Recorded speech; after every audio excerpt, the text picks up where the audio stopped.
Toby from the Omnific. Welcome to Nightbreed. How are you? Good, bro. How you going? Yeah, well, man, well. So whereabouts in the world are we talking to you from? You're in over east somewhere. Yeah, Melbourne, Australia. In just below the Dandenong Ranges. Oh, nice. Okay. What's the old lockdown situation like over there at the moment? Still in lockdown. I don't know how many days. I think we're the most locked down city in the world now. But yeah, just hanging out. Still working though, so that's all right. Still going to work every day, but Okay. locked down AF.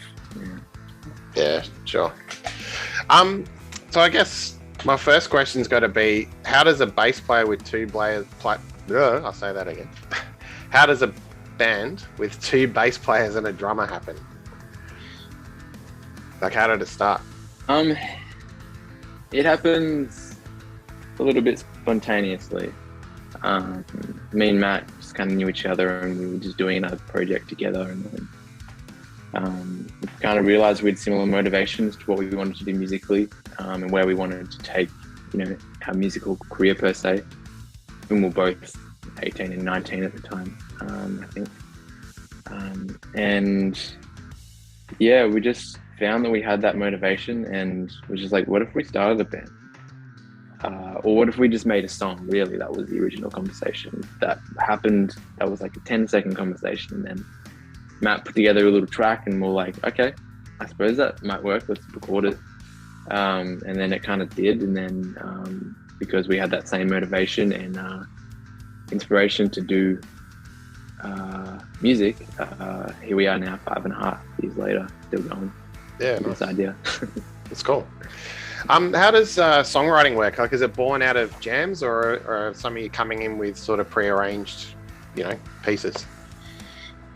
Yeah, we come in with kind of preconceived ideas that are kind of developed into, most of a song on our own, and then we kind of bring it to the table, whether or not either one knows if we're going to tear it apart and try and just see if it can say a little bit more, or if it's a full finished product. There's a few songs Matt brought to the table which was just like, that's the song. Like, I don't have anything to change about that, like maybe a few production things.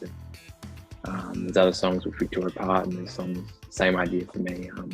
I'm like, I think it's finished, and then he's like, wait, I think it could have a little bit more. And so yeah, that's how we kind of write at the moment. And this latest record, Escapades, we've really delved into a lot of the collaboration between all three of us, more than we have before, which has been a great experience. We just wanted the songs to say really what we wanted them to say, and I think we really achieved that. Oh, okay. How was recording Escapades? Like, was it during, the pandemic, or was it kind of started before that? It's definitely around the start of when lockdown started to happen in 2020, but we were lucky enough to have our recording kind of planned just around the lockdown. About 4 times it happened, we had actually have recording planned the day after lockdown just happened to lift. It just was always meant to be somehow.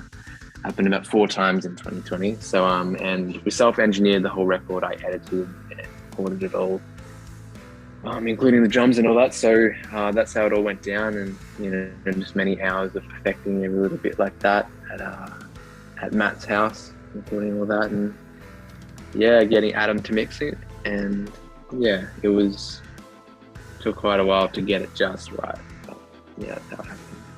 That's cool. And of course, you got Ermin Hamidovic. I'm probably butchering that name, but the guy that's worked with like Devin Townsend and stuff, mastering your work. How'd you get together with him? Yeah, I think you pronounced that correctly. Ermin, we've known Ermin for a few years. He's been around here, so he mastered our second last EP we did. And, he's a great guy, and he likes what we do, and so we were just lucky enough to get him on board. He doesn't really master that many people anymore, apart from some really big clients. So we were just really lucky to get him there because, we knew him. So yeah, he can really just polish off that mix with his master, which is excellent. Yeah, nice. That's cool.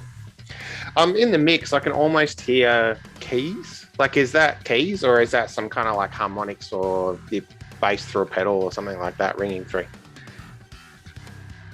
Yeah, there's a lot of this album's got a lot of layers. There's maybe 2 songs where I couldn't fit all of the stems into one session, so I had to use 2 different sessions because my Pro Tools just didn't allow that to happen. So I had to send like different sessions off for the same song. There's a lot of bass layering going off, like droning with effects, with a lot of reverb and delay.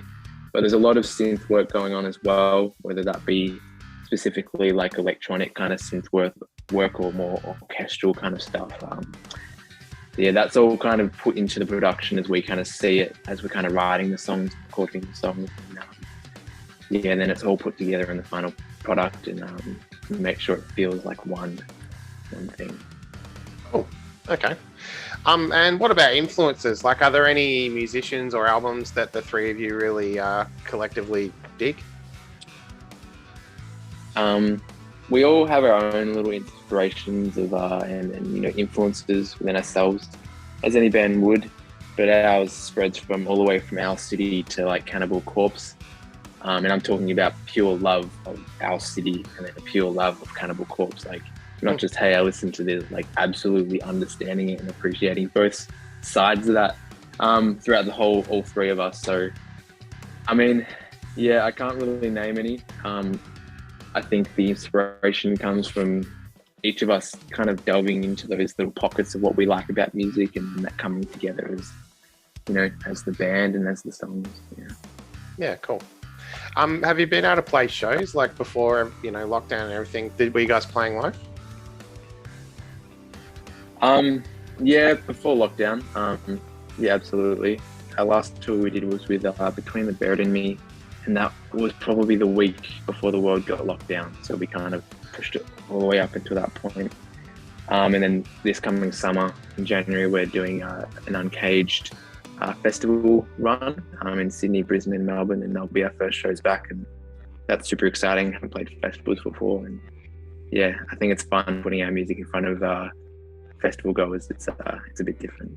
Yeah, I think it'd be a good fit for sure. Something different from everything else. That's great. Yeah. What's the live setup like? Let's nerd out a little bit here. What's the amp and pedal setup with you guys with the basses when you're on stage? Yeah, so I think Matt has to bring like 3 basses now, unfortunately, and I have to bring 2 now because we're just expanding how many basses we record these songs on. And the live setup, we used to have this big dark glass pedal board, but now we just have it condensed down into this brand called Newer DSP's Quad Cortex, which is like the top of the line kind of multi-effects and modeler of all these pedals. So we can kind of program stuff with MIDI really specifically across the album. We use plugins across the album. We can kind of adjust really tiny parameters, whether it's an EQ curve or just a really adjusting the distortion back, just a hair, or kind of adjusting the blend on a dark glass pedal, like back a bit. We can adjust all that within our multi-effects to kind of give the best version of the album we can live. And of course, we play it all quick like any modern band, and so we have our tracks and whatever layers we need, because we have like maybe 9 or 11 bass layers going on at once. So still figuring out how we're going to do some of that. It's either going to be tracks or it's going to be some octave pedals as well, to make to get the best representation we can of escapades. Yeah, nice. That's cool. So you said you're playing live January. What's next for the Omnific? Like, are you still writing or working on anything for the future? Yeah, for sure. I mean, it depends how COVID unveils itself next year and towards the end of this year, but plans are definitely planned. We just need, confirmation of what COVID's plan is before we can do anything. But if it still sticks in the road, then writing it is. We definitely have a few ideas we can keep going on and work on the next release. But yeah, if it allows us, we're definitely going to be touring a lot next year and hopefully sharing the songs with the people who want to hear it. Yeah, for sure. Well, look, hopefully COVID allowing, you make your way to WA. I'd be keen to see you for sure. Yeah. Cool. All right, look, Toby, thanks heaps for your time. Best of luck. I hope you get back on the stage soon and everything. And yeah, looking forward to hearing the rest of the album. I've only heard, a little bit. It'd be cool to hear the rest. Yeah. Yeah, no worries, man. Thanks for having me. Cheers. Have a good one. See you.